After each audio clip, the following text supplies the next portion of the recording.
di saat seorang hamba mukmin berhasil menjawab pertanyaan malaikat karena turunnya bantuan Allah dalam Al-Quran surat Ibrahim ayat 17.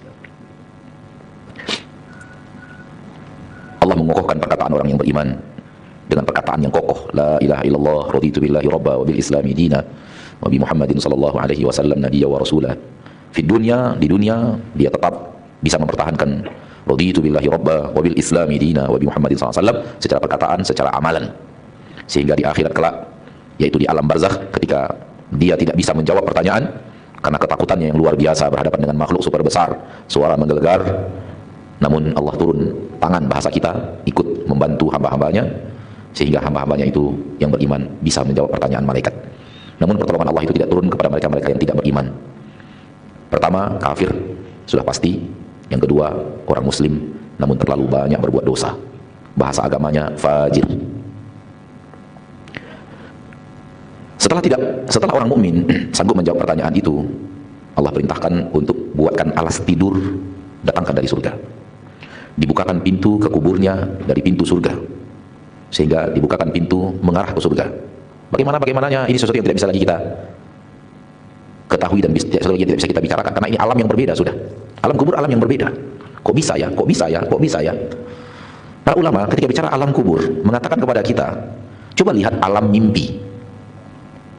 Alam mimpi, alam yang bukan alam kita.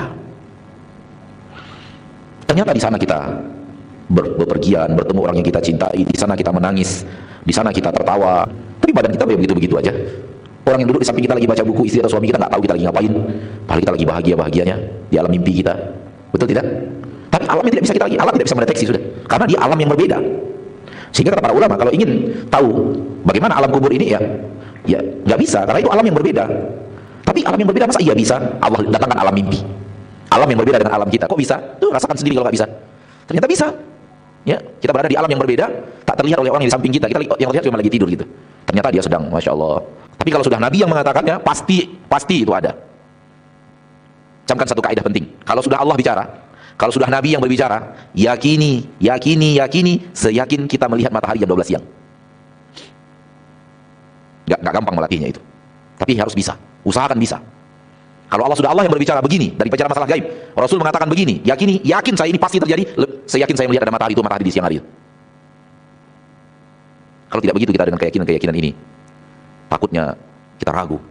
Ketika kita ragu, iblis dan bala tentaranya masuk, menyusup dalam hati dan memberikan sesuatu yang akan menghancurkan di dalam hati kita.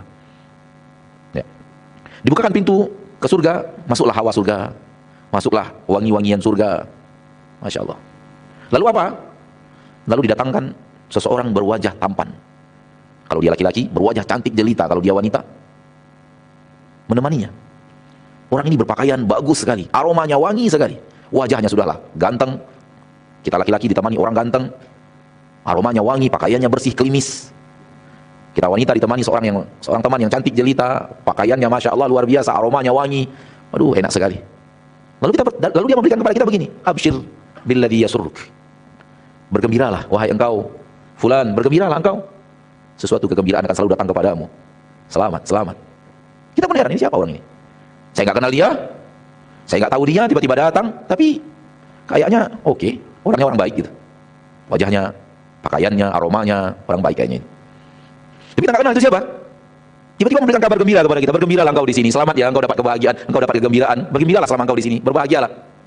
Kita pun heran dan bertanya, manant? Engkau siapa? Fabasyarakallahu bi khair. Semoga Allah juga memberikan kegembiraan kepadamu, bukan hanya saya. Orang memberikan kabar gembira kepada kita balas semoga engkau juga dibahagiakan oleh Allah. Namun siapa engkau sebenarnya? Saya tidak kenal dirimu. Apa jawabannya? Ana amaluka salih. Aku amalmu yang saleh. Aku amalmu yang saleh. Amal yang kita buat di dunia, kita cukupkan gizinya, kita cukupkan kesehatannya, kita cukupkan sehingga dia menjadi amal yang luar biasa baik dan indah, luar biasa wangi. Lalu kemudian Allah wujudkan amal itu berbentuk orang yang akan menemani kita. Begitu. Allah Maha Kuasa menjadikan ibadah salat, pahala puasa, pahala membaca Al-Quran, pahala pengajian, pahala berinfak, pahala berbakti kepada orang tua, pahala tahajud, pahala duha, pahala apalagi kejujuran, pahala amanah, pahala menyantuni anak yatim, pahala membangun masjid, pesantren. Allah Maha mampu menjadikannya sosok manusia sebagaimana Allah menjadikan kita dari tanah. Innallaha ala kulli syai'in qadir. Allah Maha bisa segala-galanya. Tak ada yang Allah tidak bisa.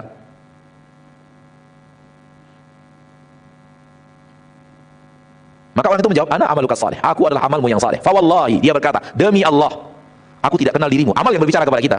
Saya tidak kenal dirimu, melainkan orang yang kalau diajak untuk taat cepat, namun kalau diajak untuk berbuat maksiat lamban sekali. Ini sifat orang yang beriman di permukaan bumi. Diajak untuk berbuat taat cepat.